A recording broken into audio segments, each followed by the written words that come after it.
I am firmly convinced that the German people have been deeply moved by the blow of fate at Stalingrad. It has looked into the face of hard and pitiless war.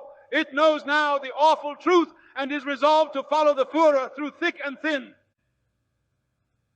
We have brave and loyal allies on our side. The Italian people, under the leadership of the great dukes, will follow us on the path to victory. The fascist belief has prepared for the great trials of fate. In East Asia, the brave Japanese people are striking blow after blow against the Anglo-Saxon forces.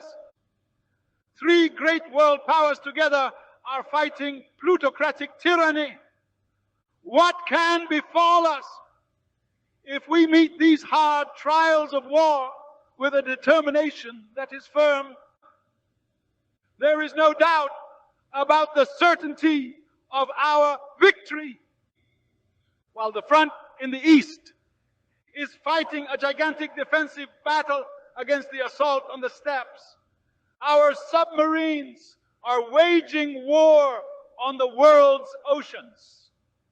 Enemy shipping is suffering losses that can in no way be replaced, no matter how great their efforts to refit old ships or build new ones. And this summer, the enemy will become reacquainted with our offensive power. The German people are determined to give all their energy to provide the leader with all the necessary resources to accomplish this. That is the task of the hour. I am concluding. In the Times, the English and American press in recent days has been writing at length about the attitude of the German people during this crisis. The English seem to think that they know the German people much better than we do. Its own leadership, they give hypocritical advice on what we should do or not do. They believe that the German people today are the same as the German people of November 1918, that fell victim to their persuasive wiles. I do not need to disprove their assertions. That will come from the fighting and working German people. To make the truth plain, however, my German countrymen, I want to ask you a series of questions. I want you to answer them to the best of your knowledge, according to your conscience. When my audience cheered on 30th of January, the English and American press reported the next day that it was all a propaganda show that did not represent the true opinion of the German people, which the Jews know better than we do. I have invited to today's meeting a cross-section of the German people in the best sense of the word. In front of me are rows of wounded German soldiers from the Eastern Front, missing legs and arms. Missing legs and arms with wounded bodies. Those who have lost their sight, those who have come with nurses, men in the blush of youth who stand with crutches. Among them are 50 who bear the Knight's Cross with oak leaves, shining examples of our fighting front. Behind them are armaments workers from Berlin tank factories.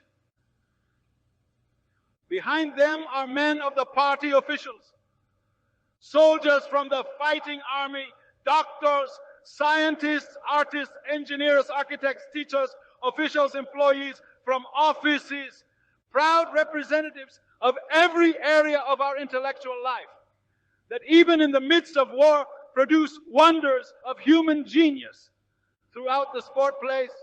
I see thousands of German women. The youth is here, as are the aged.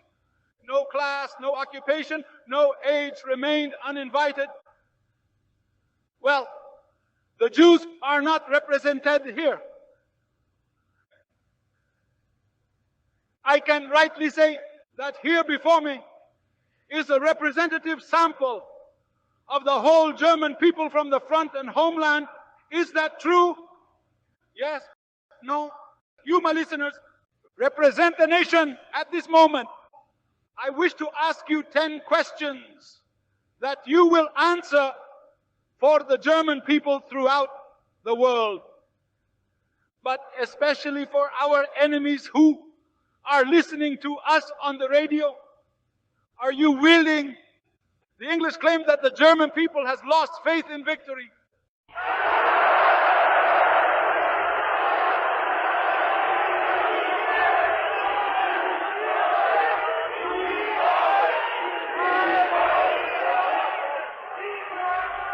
I ask you, do you believe with the leader and us in the final total victory of the German people and German weapons?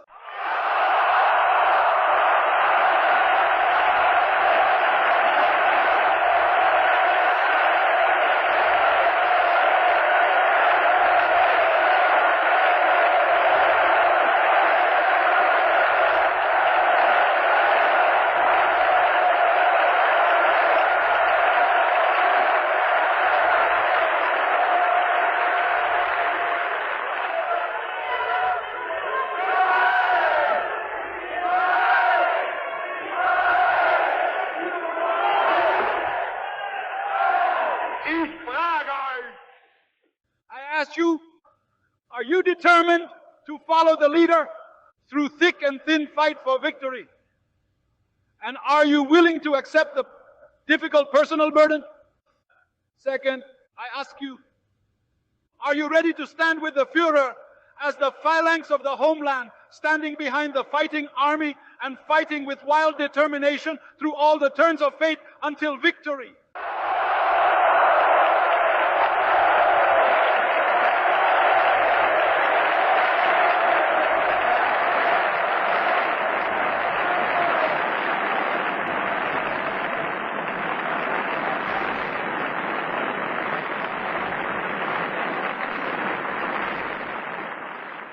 Third, the English claim that the German people have no desire any longer to accept the government's growing demands for war work. I ask you, are you the German people willing to work if the leader orders 10, 12, and if necessary 14 or 16 hours a day and give it your last for victory?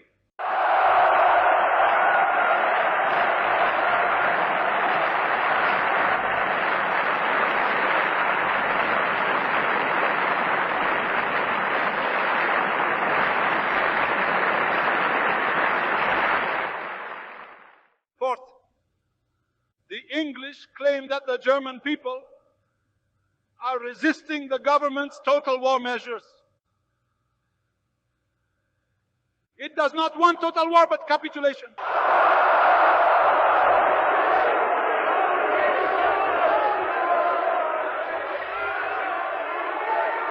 I ask you, do you want total war?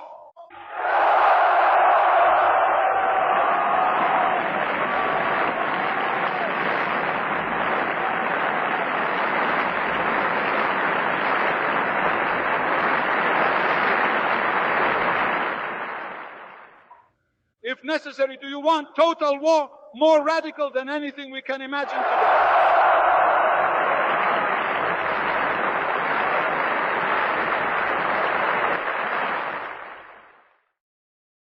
Fifth, the English claim that the German people have lost faith in the leader.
I ask you, do you have faith in the leader? Is your faith in the leader bigger, more faithful, and more unshakable than ever? Is your willingness to follow him in all his ways and to do everything necessary to lead the war to a victorious end that is absolute and unrestricted?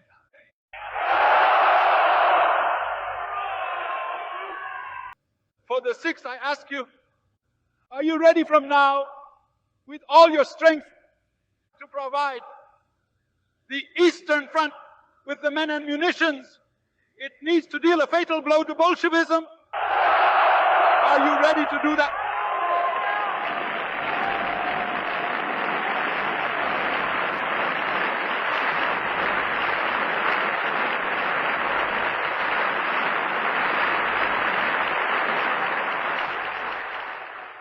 And seventh, I ask you,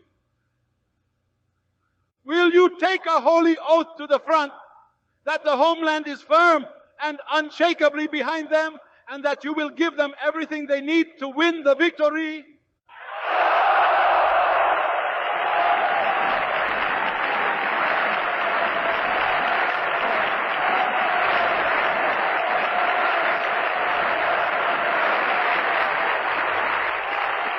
Eighth, I ask,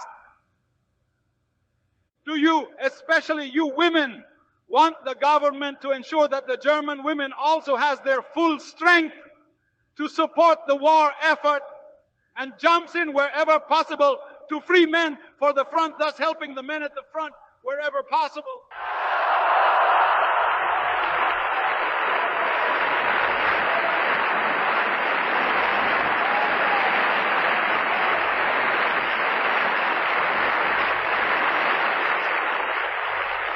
For the ninth, I ask you, do you approve, if necessary, the most radical measures against a small group of pushers and sliders who pretend there is peace in the middle of war and use the need of the nation for their own selfish purposes?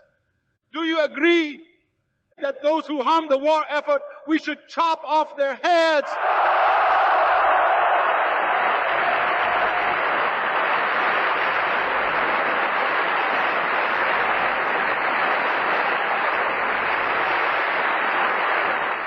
Tenth, and lastly, I ask you, do you want, as the National Socialist Party platform dictates, the same rights and duties should apply to all, that the homeland should bear the heavy burdens of the war together, and that the burdens should be shared equally between high and low, rich and poor?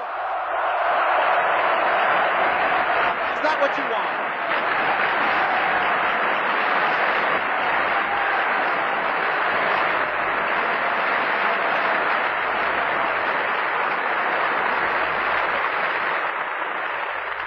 I have asked, you have given me your answers.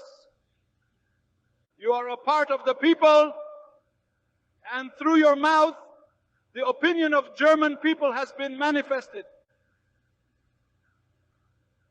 You have told our enemies what they need to hear, so that they will not have illusions or misconceptions. Now, just as in the first hours of our rule, and through the 10 years that followed, we are bound firmly in brotherhood with the German people, the most powerful ally on earth. The people itself stands behind us and is determined to follow the leader.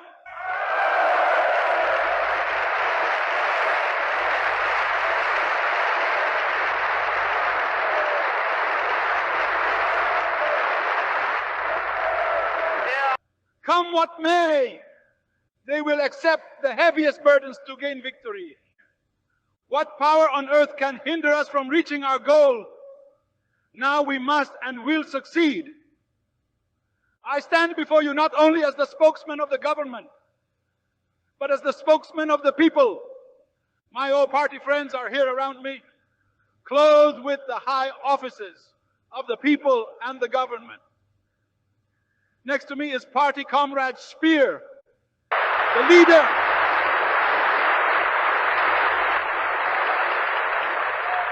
has given him the great task of mobilizing the German armaments industry and supplying the front with weapons in abundance.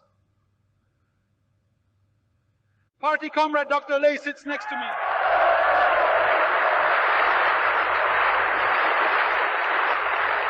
The leader has charged him with the leadership of the German workforce, with education and training them tirelessly for the war effort. We feel deeply indebted to our party comrade Sokol, who has been charged by the leader to bring hundreds of thousands of workers to the Reich to support our national economy, something the enemy cannot catch up with. All the leaders of the party, the army, and government are united with us as we are all children of our people, forged together in this greatest hour of our national history.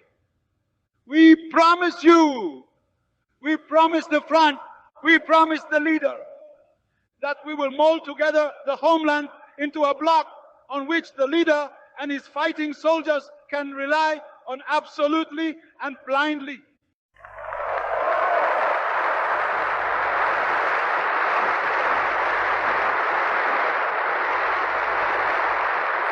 We pledge to do all in our life and work that is necessary for victory.